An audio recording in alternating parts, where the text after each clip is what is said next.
So I've talked a lot about what I do, through working through First Dakota and Keep Farmers Farming program. But I will tell you, the majority of my time on a weekly basis, that's where I'm working. I'll connect with Blake on Thursday night. He's running the business. I am working for my son. My son is not working for me. And people, guys, there's a control thing that people have to get through when you get to that point. Don't look for perfect, look for transition. If you look for perfect, I think you're going to be disappointed. Look for transition. Nothing's perfect out there. But I'll call him on Thursday night on the road and I'll say, give me a quick update on the week, how it's went. He'll do that. And I'll say, okay, so when I get out of bed on Saturday morning, I don't want to come out of the house looking for what to do. I want to come out of the house doing something, right? But that's how we have blended our communications. I'm on the road. Transition can't start early enough, in my opinion. Because of that off-farm strategy, it really moved mine along. I can say by 40, 45, and I'm 62 today. I was well into transition by 40 to 45 of the operational decision-making and all that. And my wife and I do have the estate planning complete, and we have communicated the estate plan. Our goal from here would be, it'll probably be enhanced from here, but communication becomes very important as you talk about the estate plan. And you heard that here today as well. Again, that's in the form of leadership. There's a point when you're in your 40s, your children are now in your 20s, right? Going to college. I mean, just it's in there somewhere. And you're starting to look at them, trying to give them advice from a career standpoint and everything else. Information becomes important for the vision of your future. And if you haven't heard about it from the 60 and 70-year-olds, it becomes pretty critical.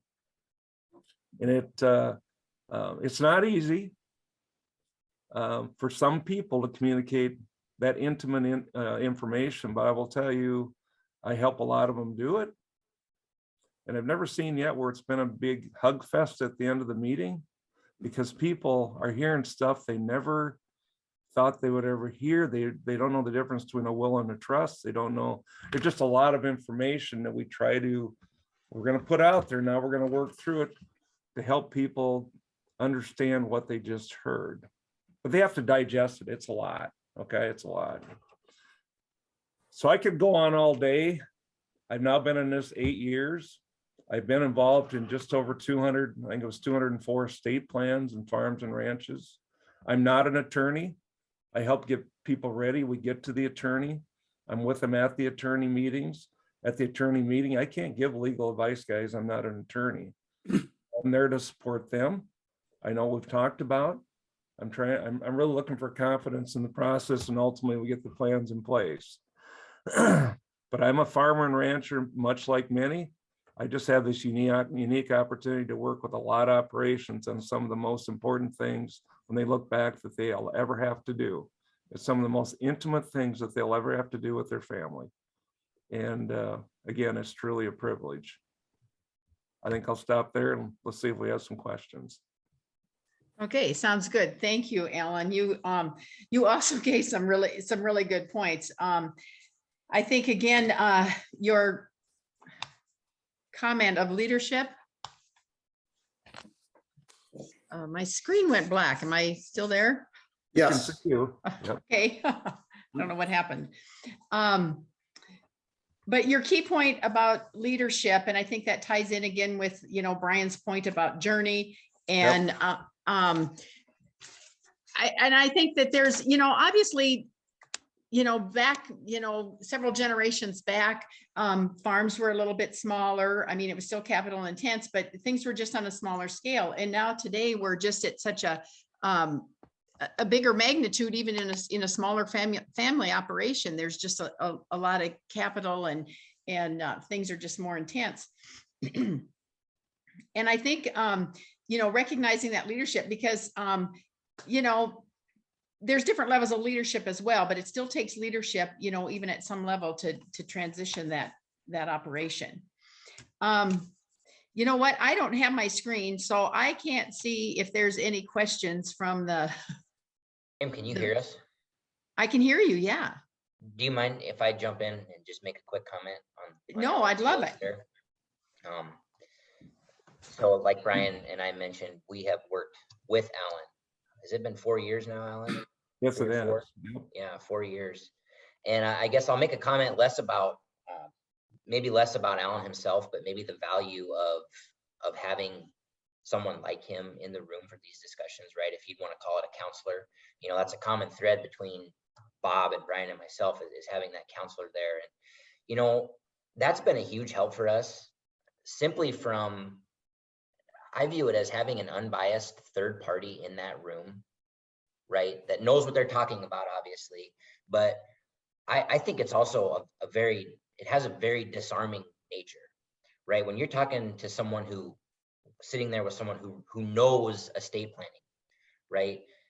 But it's not a family member, right? You didn't change their diapers, or, you know, they weren't your son, or you're not their dad. It takes emotion away, right? And you start, okay, I'm in the room with someone who's not my kid or my dad. Let's talk about business here. This is business. Let's keep this professional. I think, and Brian, you can jump in here because you're sitting in the room too. It really has helped us stay above the emotion and really get to the true heart and logic and business case of the matter. It's been very valuable for us. Yeah, I can't emphasize that enough. Alan's participation in those, I'm going to say a journey. It's been a journey with him, and he is an extremely valuable part of that whole planning process. And it absolutely takes the emotion out of, because trust me, when you have family members involved, there's going to be emotional issues. The 4 partners, incidentally, all have different personalities. If you were to gauge us of the 4 categories of personalities, each one of us has our own. We're all different. And so we look at things differently. Alan has the ability to pool those, and we get those emotions out of the road, and we deal with what has to be dealt with. It's not easy, but he definitely makes it a lot easier. I would agree. I never knew about Alan, but basically the same thing. Some of the best discussions our family farm has ever had is in his office. He pulls things out, and again, you know, my wife and I talk to him before we ever start the meeting, so he knows our goals. We always encourage our children to send in their financial sheets before we go there, because he needs to know where you're at financially. I don't need to know, it's not my business, but they need to know.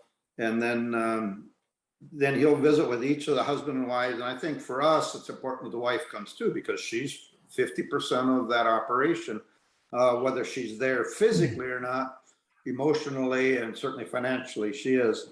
And then as he talks to the 4 different couples, and we even bring in the son that's in North Dakota, that really isn't part of our operation, but he's part of the overall family. So he needs to understand what everybody's thinking.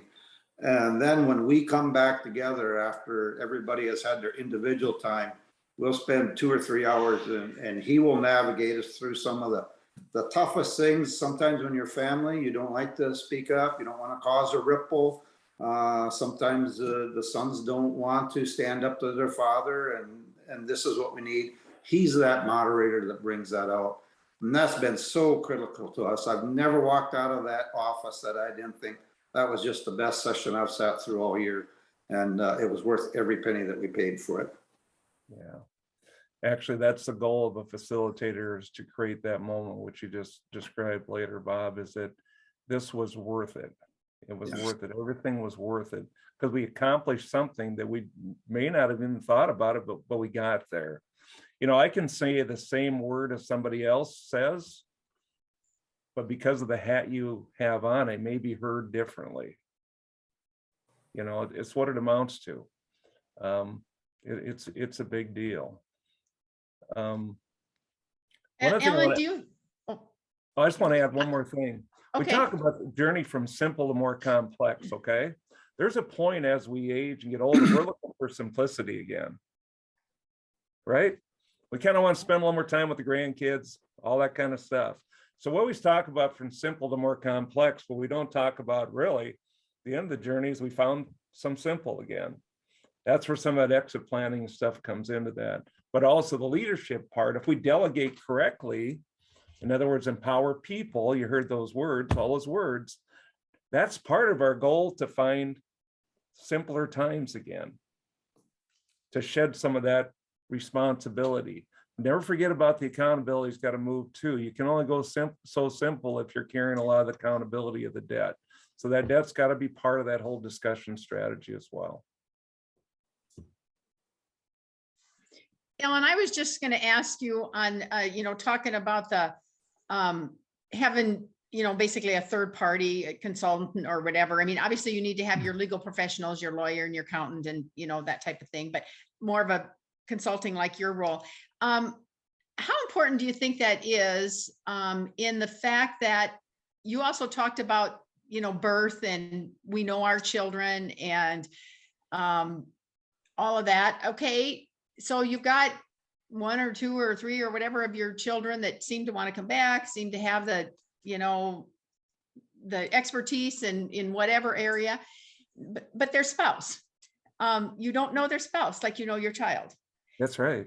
So how can you talk a little bit about that, of what you have found, of how, you know, you can, the rest of the family can better understand that spouse, or, you know, whatever, just to keep things, you know, that open, honest communication going, and not having, you know, it all start, you know, because once you start assuming something, you know, then the, you know, the frogs are out of the bucket. Yeah, the word assumption's a bad word. Yes, exactly, But exactly. the other word you use is a very good word, and it's called understanding. Mhm. Everybody's got to understand the situation that they're in. And you can have somebody, you know, as you raise your children, right? We believe we know who they are. We place the values, and we've got a good feel of who they are. Now they find their lifelong partner. Why would we think there's not going to be change? Mhm. I mean, there just is. And so I'm not in the camp of, I've never said this word, so I'll say it so you know what, we're in outlaws. I don't like that word. They're your child's spouse. They're an extension of your child. And we need to understand them as a couple, because now here's simpler words. Got to remember who's sleeping with their children, right? It's not bad stuff. It's just the changes. We go through changes in life. That's all good stuff. But yeah, definitely recognize what's going on and recognize the changes that are happening because that union happened. It doesn't have to be a bad thing, but if the change is great enough that things become dysfunctional, you have to have, back to the leadership, is how do we lead our family through that? I always say leadership is a choice. It's there for the good times and it's there for the bad times. But appreciate you bringing up the spouses, because I don't discount that at all. I want to know them. I want to get to meet them. I actually like to see husband and wife interact. It'll tell me a lot. I like when they ask me about mine. Yeah. What's going on? We're all people, guys. Yeah. Right, right. But I think that's a very critical part. I think that's where your leadership and all of that comes in, is that as you go through this process and are on this journey, that you need to recognize your children's spouses and Absolutely. understand them and make sure. And again, that goes back to really having a lot of open, honest communication. I mean, for me, you can never over communicate, I don't think. Right. Actually, through a lot of this, I think you learn a lot about yourself as well. You'll learn things about yourself that you didn't realize. And to understand you is a critical success factor, so you can properly understand everybody else that's around you.